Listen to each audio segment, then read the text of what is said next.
Breaking news! I'm Ashley Worthing. And I'm Keegan Yang. The 2014 Ice Bucket Challenge, famous for raising awareness for ALS, short for amyotrophic lateral sclerosis, is making a comeback.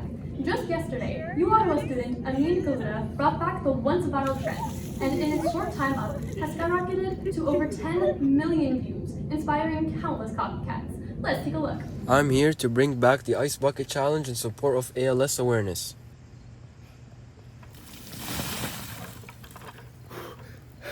I now nominate my sunshine, LeBron James. You're next.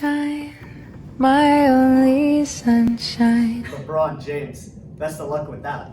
That is interesting though. You can tell just how much this cause means to Amin. Speaking of, we have gotten him here today for an interview. So, Amin, why don't you tell us a bit about ALS and this initiative?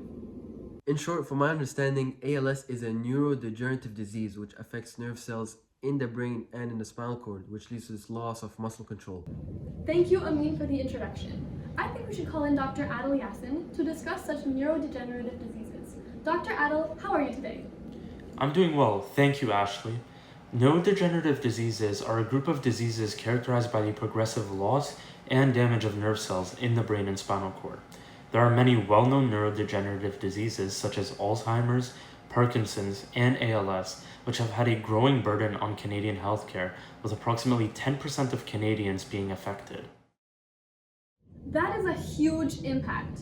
Is there a common trend linking these diseases?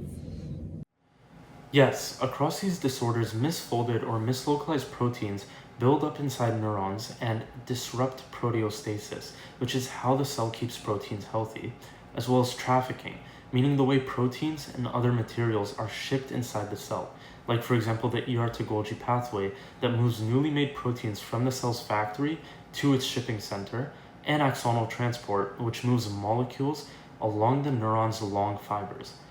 These proteins such as TDP43 in ALS, alpha-synuclein in Parkinson's, and amyloid beta and tau in Alzheimer's not only damage their host cells, but can also spread the disease through extracellular vesicles, or EVs, which are these tiny molecules that act like biological delivery packages.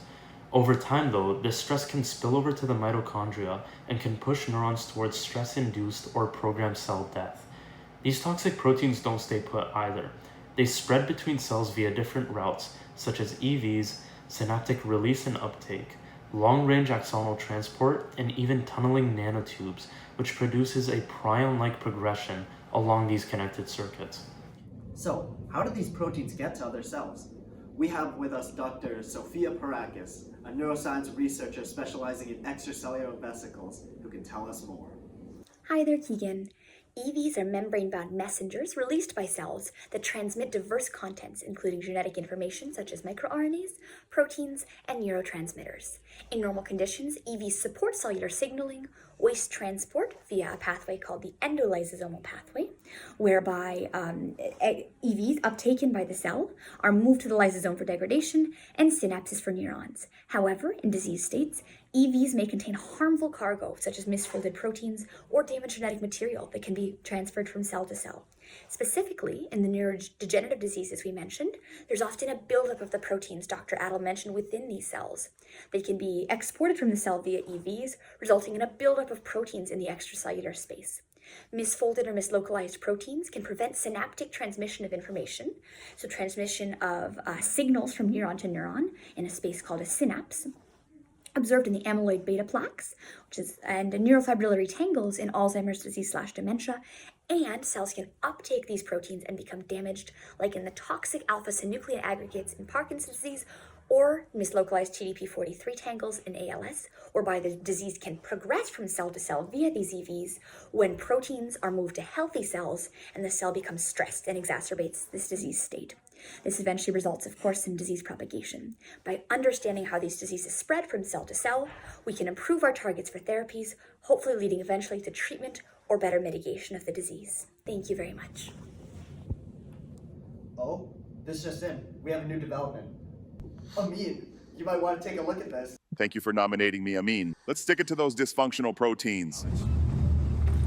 No way my video actually reached him. My friends will probably be blowing my phone now with this video.